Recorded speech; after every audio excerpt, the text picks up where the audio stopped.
Hey guys, what's going on? Welcome back, and hope you guys are having a good day, and much appreciated you guys tuning in.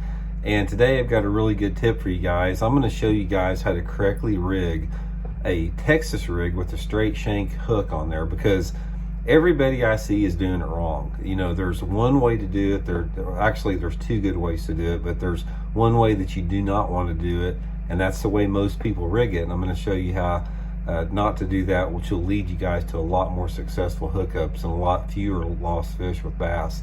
So real quick before we get started here, just want to remind everybody, give you guys the weekly reminder. If you haven't had a chance to go over to fishthemoment.com and check out our lake map breakdowns, go over there and check them out, man. We got myself, Matt Steffen, Johnny Schultz. We're all building lake map breakdowns for lakes across the country. We got winter maps, spring, summer, fall, all the big lakes across the country. We can personalize maps for you guys. It's a really great resource to do that. So it's much appreciated there. Okay guys, I'm going to show you guys the way that most people rig a plastic worm, which is the wrong way to do it. Now we're talking about a straight shank hook here. I'll do one on an offset hook some point. Most people come through a plastic worm just like this, and then they just come back through and bury it in the middle of the worm just like that. You know, just like that. Guys, this is not the way to do it. This is the worst way that you can rig a Texas rig worm, because what happens is when you rig a Texas rig and you insert that point of that hook just right into the middle of the worm like that, it's basically becomes weedless to the point where you got so much plastic there that you have to penetrate before you get into the bass's jaw. I mean, literally, you got a ton of plastic that hook's got to come through all that plastic just to get the gap into it there. And that's why you lose a lot of fish on there.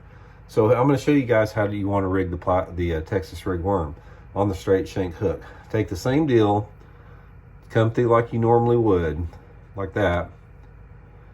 And then what you want to do is you want to skin hook it on the side. And I'm going to show you guys how to skin hook it there.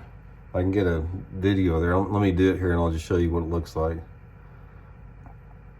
See, like that? I've just skin hooked it barely on the side of the worm. The worm is still, you can see, completely straight. It's completely weedless. The point of the hook is buried in the plastic there. You're not going to get hung up. But what happens now, when you set the hook on that worm, all you have is just a membrane of plastic to come through, and you set the hook on there. That hook pops out immediately out of the worm, and you got the bare hook to get the fish in there with. So it's real easy to do, guys. Just take it and just barely just insert it in the side like that.